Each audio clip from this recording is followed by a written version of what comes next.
Good morning. ഇന്ന് ഞങ്ങളുടെ 13ാമത്തെ ദിവസം ഞങ്ങൾ യാത്ര സ്റ്റാർട്ട് ചെയ്യുകയാണ്. ഞങ്ങൾ കൊസാവോയിൽ നിന്ന് സെർബിയയ്ക്ക് പോവുകയാണ്. ഇന്ന് രാവിലെ ഒരു ബ്രേക്ക്ഫാസ്റ്റ് കഴിച്ചിട്ട് അങ്ങോട്ട് യാത്ര തുടരാം എന്ന് വിചാരിച്ചു. ഇപ്പോൾ സമയം 8:15 ഇവിടെ. അപ്പം നമ്മൾ ഏതാണ്ട് നമ്മുടെ സെർബിയയിൽ ചെല്ലാനായിട്ട് 5 to 6 hours ടൈമാണ് പറഞ്ഞിരിക്കുന്നത്.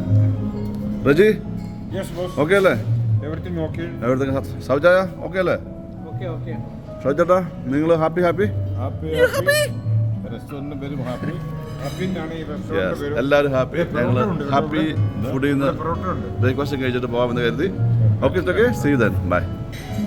അപ്പം ഞങ്ങൾ 4 പേരും ഞങ്ങളുടെ ഈ വണ്ടിയും ഞങ്ങൾ മാഞ്ചസ്റ്ററിൽ നിന്ന് പുറപ്പെട്ടിട്ട് ഞങ്ങൾ ഇപ്പോൾ എത്തി നിൽക്കുന്ന സ്ഥലം എന്ന് പറയുന്നത് സെർബിയയിലെ ഒരു ബ്രേക്കിന്റെ ഒരു സർവീസ് സ്റ്റേഷനിലാണ്.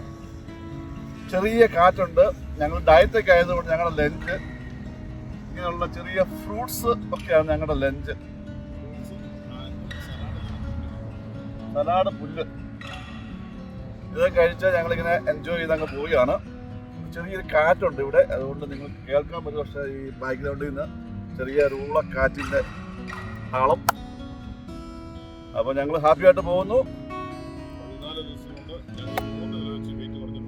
അതെ, ഞങ്ങൾ 4 പേരും കൂടി 12 കിലോ കുറഞ്ഞു അല്ലേ? ഏകദേശം 10 രാജ്യങ്ങൾ നമ്മൾ കവർ ചെയ്തു.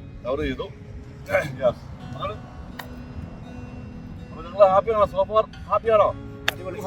Happy food, happy stay, happy, all are happy.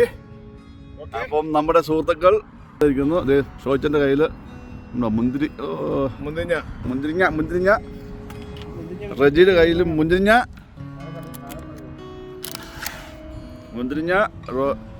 സാബുവിന്റെ കയ്യിൽ മുന്തിരിങ്ങ, എൻ്റെ കയ്യിൽ ക്യാമറ. അപ്പോൾ ഞങ്ങളുടെ ഉച്ചഭക്ഷണം കഴിഞ്ഞത് വണ്ടികളൊക്കെ ചീറിപ്പാഞ്ഞ് പോകുന്നു. ഇവിടെ നമുക്കൊരു സർവീസ് സ്റ്റേഷൻ എന്ന് പറയുന്നത് വലിയ ബിൽഡിങ്ങുകളൊന്നുമല്ല. ഇവിടെ ചെറിയ ടോയ്ലറ്റ് വെച്ചിട്ടുണ്ട്, ഇതുപോലത്തെ ബോക്സുകൾ വെച്ചിട്ടുണ്ട്, പാർക്ക് ചെയ്യാനുള്ള സൗകര്യങ്ങളുണ്ട്. ചുറ്റും മലകൾ തന്നെയാണ് ഇവിടെ. അതിനിടയിൽ കൊച്ചു വീടുകൾ. ഇതൊരു വില്ലേജാണെന്ന് തോന്നുന്നു. ഇഷ്ടംപോലെ വീടുകൾ അവിടെ ഇവിടെയൊക്കെ ഉണ്ട്. സെർബിയ എന്ന രാജ്യത്ത് അതിൻ്റെ ക്യാപിറ്റലായ ബെൽഗ്രേഡിൽ എത്തിയിരിക്കുകയാണ്. സമയം ഏതാണ്ട് 3:30 മണിയായി. ഇപ്പോൾ ഈവനിങ് ബ്രേക്ക് എല്ലാം എടുത്ത ശേഷം 6 മണിക്കൂർ ഡ്രൈവ് ചെയ്താണ് ഇപ്പോൾ ഇവിടെ എത്തിയിരിക്കുന്നത്. സെർബിയയെക്കുറിച്ച് പറയുമ്പോൾ സമുദ്ര അതിർത്തികൾ ഒന്നുമില്ലാതെ 4 ദിക്കിലും ശരിക്കും പറഞ്ഞാൽ കരഭൂമി മാത്രമാണ് അതിർത്തി പങ്കിടുന്നത്. ഒരു രാജ്യം അല്ലെങ്കിൽ കരയാൽ ചുറ്റപ്പെട്ട രാജ്യമാണ് സെർബിയ.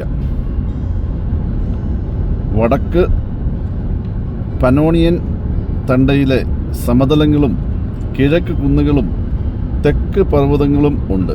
സെർബിയയിൽ കൂടി ഒഴുകുന്ന നദികളെക്കുറിച്ച് പറയുവാണെങ്കിൽ അതിൽ പ്രധാനപ്പെട്ട നദികൾ ഡാന്യൂബ്, സാവ, ടിസ എന്നിവയാണ്. അപ്പം ഇതൊക്കെയാണ് നമ്മുടെ സെർബിയ എന്ന രാജ്യത്തിൻ്റെ പ്രത്യേകത. അതുപോലെ ഞങ്ങളെ കാണുന്ന നിങ്ങളോട് പറയാൻ ഒന്നേ ഉള്ളൂ. ഞങ്ങൾക്ക് എപ്പോഴും പറയുന്നത് പോലെ ഞങ്ങൾ വെറും യാത്രയെ സ്നേഹിക്കുന്ന യാത്രികർ മാത്രമാണ്. ബ്ലോഗേഴ്സോ അല്ലെങ്കിൽ യൂട്യൂബേഴ്സോ ഒന്നുമല്ല. ഞങ്ങൾ കാണുന്ന ചില ദൃശ്യങ്ങൾ ഞങ്ങളുടെ ചെറിയ മൊബൈലിൽ പകർത്തി അത് ഞങ്ങൾ സോഷ്യൽ മീഡിയയിലും യൂട്യൂബിലും ഇടുന്നു എന്ന് മാത്രം. കാണുന്നവർ ഞങ്ങളോടൊപ്പം സഹകരിക്കുക, ഞങ്ങൾ ചീത്ത വിളിക്കാതിരിക്കുക, ഞങ്ങളോട് ക്ഷമിക്കുക. Thank you. ഉള്ളതുകൊണ്ട് ഓണം പോലെ എന്നുള്ളൊരു മുദ്രാവാക്യമാണ് ഞങ്ങൾക്ക്. അപ്പോൾ വീണ്ടും കാണും വരെ വണക്കം. ഞങ്ങൾ ഇനി ചെല്ലുക. ഇനി നമ്മളിവിടെ ഒരു ഒരു ഫ്ലാറ്റ് എടുത്തിട്ടുണ്ട്. ഇവിടെ 2 ദിവസം താമസിക്കാനാണ് പരിപാടി. ബിക്കോസ് ഒരാഴ്ചയായി. ഞങ്ങളുടെ ഒരാഴ്ചത്തെ ഉള്ള ഡ്രസ്സെല്ലാം ഒന്ന് വാഷ് ചെയ്ത് ഉണക്കി എടുത്ത് അതിന് 2 ദിവസം വേണ്ടി വരും.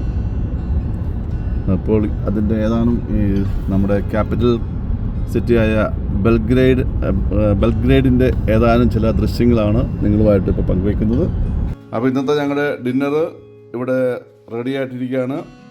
ഞങ്ങൾക്ക് വേണ്ടി തെക്കൻസ് തന്ന ഉണക്ക കപ്പ നല്ല ഭംഗിയായിട്ട് വെന്തിട്ടുണ്ട്. നല്ല ടേസ്റ്റുള്ള കപ്പയാണത്, കാണുമ്പോൾ തന്നെ അറിയാം.